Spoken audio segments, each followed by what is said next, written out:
हरियाणा विधानसभा चुनाव में लगातार मतदान जारी है और ऐसे में जनता जागरूकता के साथ मतदान कर रही है। वोटर्स का कहना है कि फरीदाबाद का विकास गुरुग्राम की तरह वो चाहते हैं और बदलाव को ध्यान में रखकर वोट कर रहे हैं। मौके पर वोटर्स से और क्या बातचीत की है, संवाददाता रिया राय ने क्या बातचीत की है उनसे, वो भी देखिए।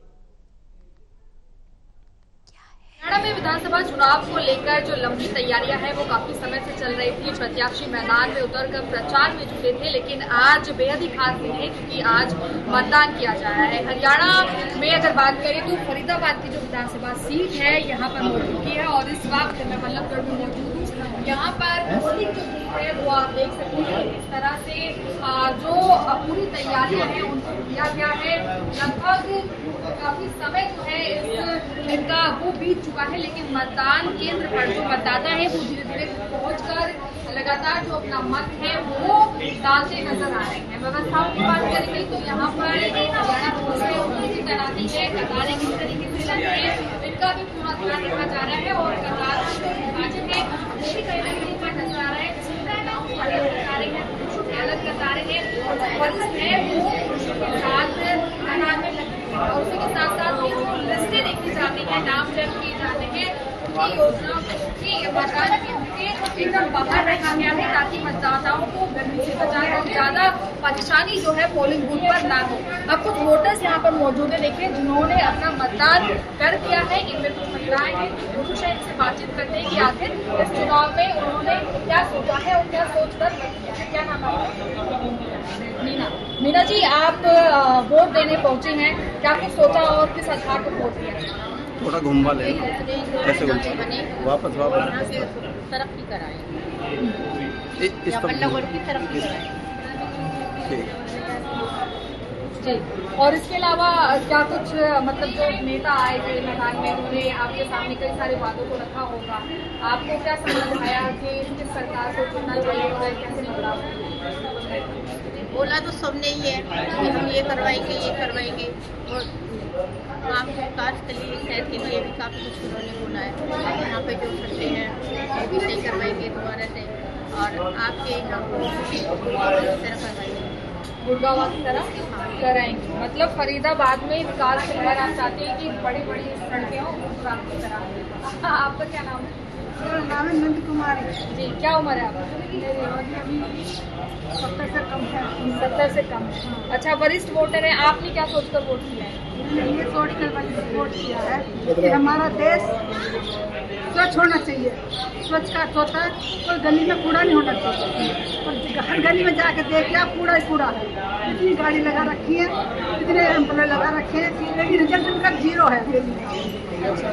तो आप मतलब सरकार बदलेगी तो आपको आशा है कि कूड़े की गाड़ियाँ होंगी, साफ सफाई बेटे होने से कुछ नहीं होता, हाथ से काम करते हैं, उठाते नहीं है कूड़ा तो क्या करेंगे उनका? क्या था गाड़ी आ गई, टीवी पे आ गए, ठीक है, पूरा उनको और बढ़िया जानकारी में मेरी ठीक है। तो सफाई को लेकर आपने वोट किया है? तुमने थोड़ा इस तब घूम जाओ।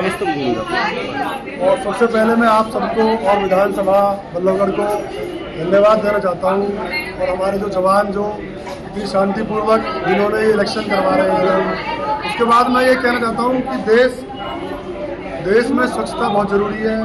फरीदाबाद की सड़कों का बहुत बुरा हाल है, लेकिन जनता बदलाव चाहती है, उसके साथ साथ देश को बचाना भी है।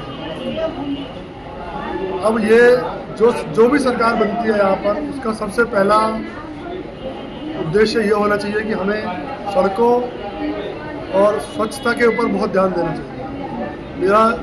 मेरी सोच ये है।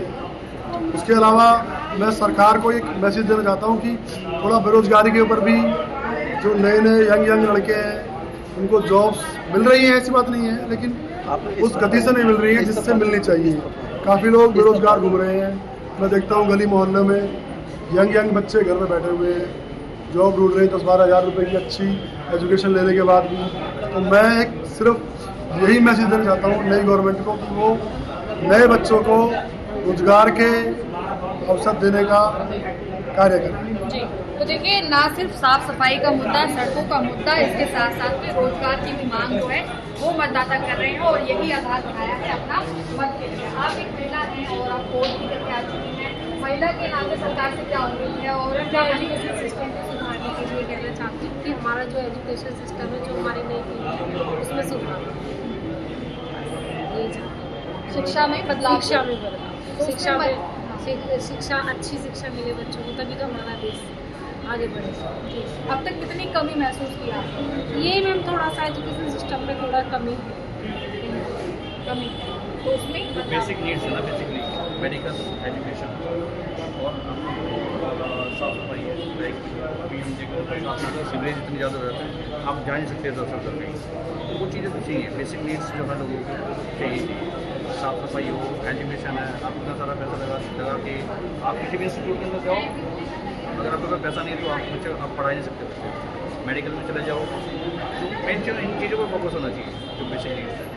जी, तो देखिए मतदाताओं का ये कहना है कि हरियाणा के इस विधानसभा चुनाव में नेता तो बहुत सारे बीच में आए हैं और लगातार कई सारे वादों को भी किया गया है, लेकिन मैदान में वो लागू नहीं हो पाते हैं। लेकिन इस बार जो मतदाता है वो अपना मतदान काफ़ी सोच समझ कर रहे हैं और ख़ास बात ये है कि जो बेसिक नीड्स होती हैं, यानी कि ज़रूरतमंद चीज़ें होती हैं, जिनमें शिक्षा से लेकर बेहतर सड़क से लेकर साफ सफाई से लेकर स्वास्थ्य सुविधाओं से लेकर इन सभी का जिक्र लगातार किया जा रहा है और खासकर महिलाएं जो हैं वो भी शिक्षा को तवज्जो देती नजर आ रही है। फिलहाल सब निर्भर करता है कि आखिर जब मतदान हो जाएगा उसके बाद जो परिणाम 8 तारीख को आएंगे तब जाकर ये पता चलेगा कि आखिर इस बार जनता ने विकास की लहर पर मोहर लगाई है या फिर किस प्रत्याशी के मन को टटोला है। कैमरा पर्सन पवन शर्मा के साथ मैं रिया राय, 2 टीवी, फरीदाबाद।